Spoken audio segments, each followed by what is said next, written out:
Assalamualaikum warahmatullahi wabarakatuh. Kembali lagi di channel ini dan terima kasih karena kalian sudah mengeklik video ini.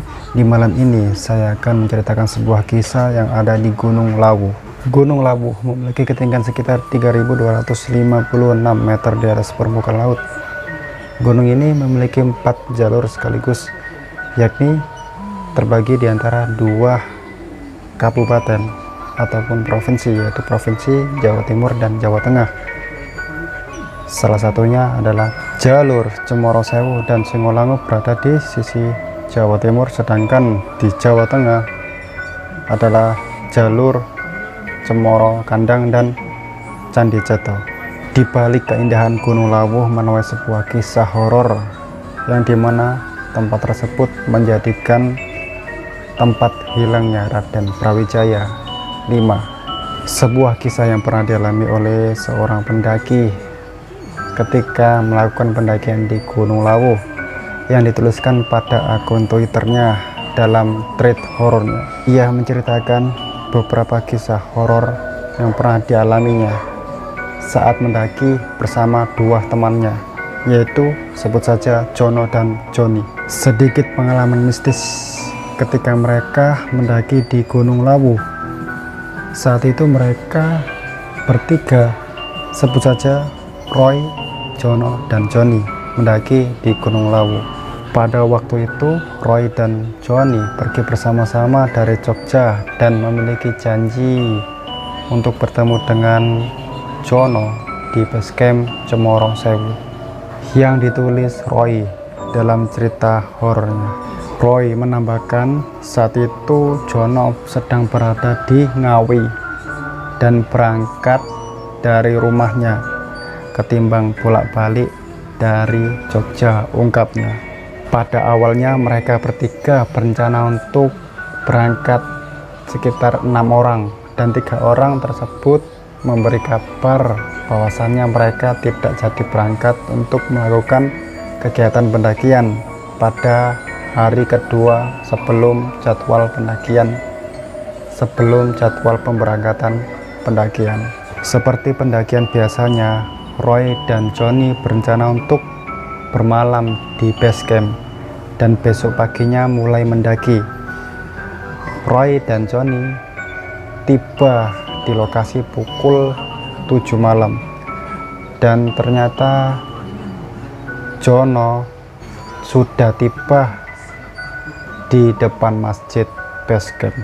Malam itu udara begitu sangat dingin seperti biasanya. Setelah makan, mereka sambil ngobrol dengan pendaki yang lain. Dengan adanya api unggun yang mengantarkan mereka untuk beristirahat. Keesok harinya mereka mulai melakukan ekspedisi pendakian, dan banyak sekali pantangan dan larangan-larangan ketika mendaki di Gunung Lawu. Salah satunya adalah tidak boleh memakai baju yang berwarna hijau dan tidak boleh mengganggu burung jalak lawu. Waktu perjalanan menuju pos 4, ketiganya bertemu dengan seorang bapak-bapak yang mendaki seorang diri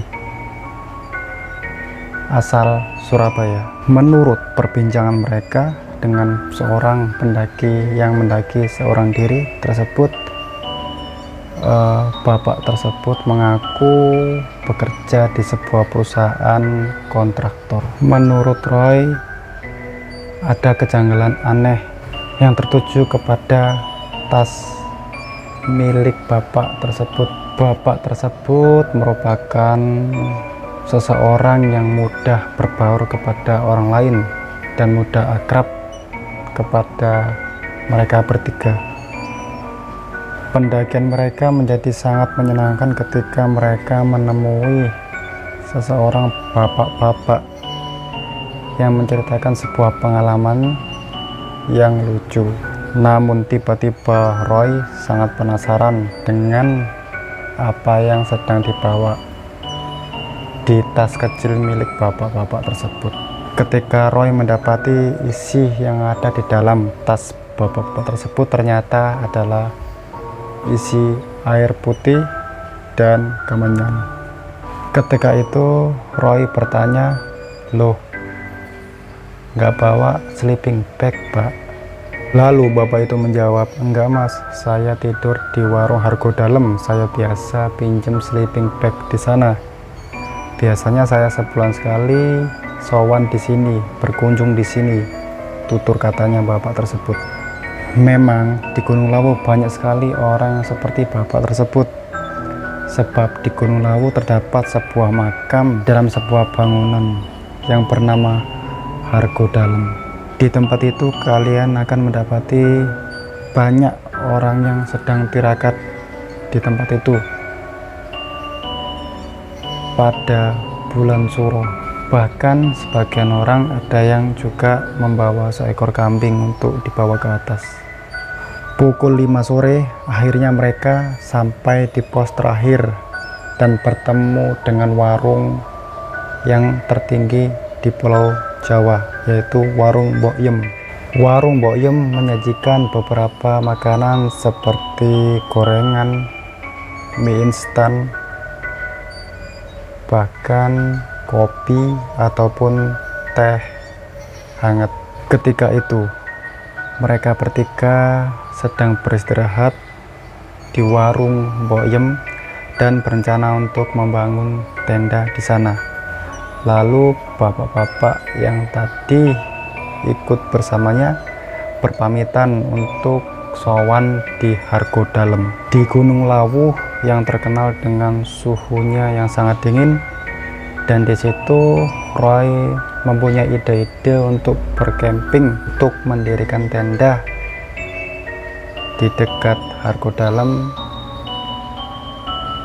di sebuah bangunan yang beratap seng. Gunung Lawu yang terkenal memiliki suhu yang dingin.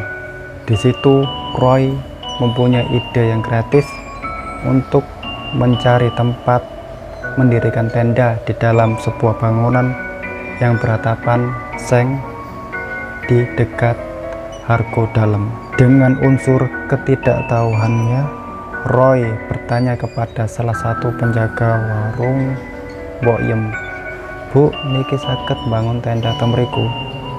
Yang artinya, "Bu, apakah bisa membangun tenda di sana?" Lalu penjaga warung itu menjawab, "Walah, nggih Mas, saged camp temriku."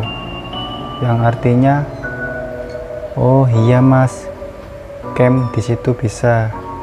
Tanpa pikir panjang, Roy dan Johnny mendirikan tenda di tempat tersebut, dan Jono tidak ikut mendirikan tenda karena mengalami kelelahan yang luar biasa.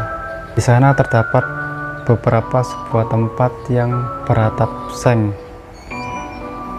dan mereka memilih bangunan yang ada di sebelah kiri karena mereka mendapati dan melihat bangunan yang ada di sebelah kanan. Di beberapa pintunya terdapat sebuah gambar setan. Dengan tenda yang beralasan jerami dan tanah, mereka mulai beristirahat,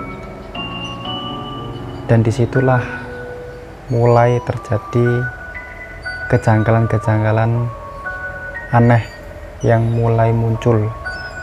Oke, sekian dari video ini, dan terima kasih karena kalian sudah menonton video ini. Sebelum itu, kalian boleh mengklik tombol subscribe yang ada di bawah ini, tekan like, dan jangan lupa untuk menghidupkan loncengnya supaya kalian tidak ketinggalan video terbaru dari saya. Support terus channel ini, dan assalamualaikum warahmatullahi wabarakatuh.